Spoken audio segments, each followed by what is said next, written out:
Hello guys and welcome to Tech Series.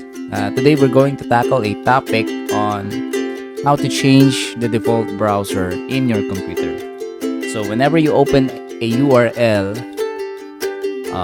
a link sent to you by a friend, the default browser will open. So let's say you're getting tired of Microsoft Edge, or the default browser is Google Chrome, and you want to experience another browser of your choice without opening it manually.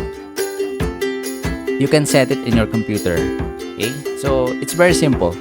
Just click the start button, then go to settings, then open apps, then select default apps here. Alright, so yung makikita nyo dito, ito yung default apps. So we go to web browser. And this also applies for email, maps, music player. Like for example, if you want to make VLC your default music player, just click it, then select VLC media player. Of course, if you haven't installed VLC, it won't show up. I think Groove Music lang, and the legacy application, which is the Windows Media Player from past Windows operating systems.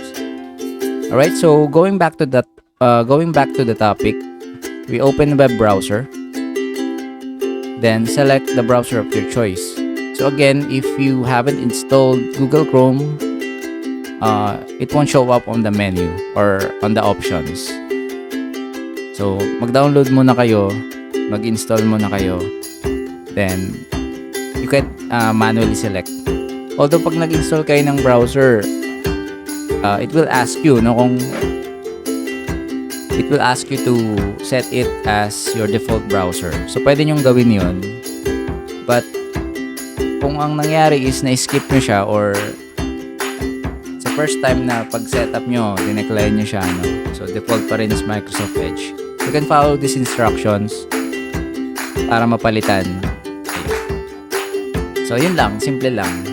Right? So mabilisan lang, no? Pero hindi ko na siya ginawang short na video para pwede nyong balikan. Right? So I hope nakatulong yung tutorial. See you again on our next video. Thank you.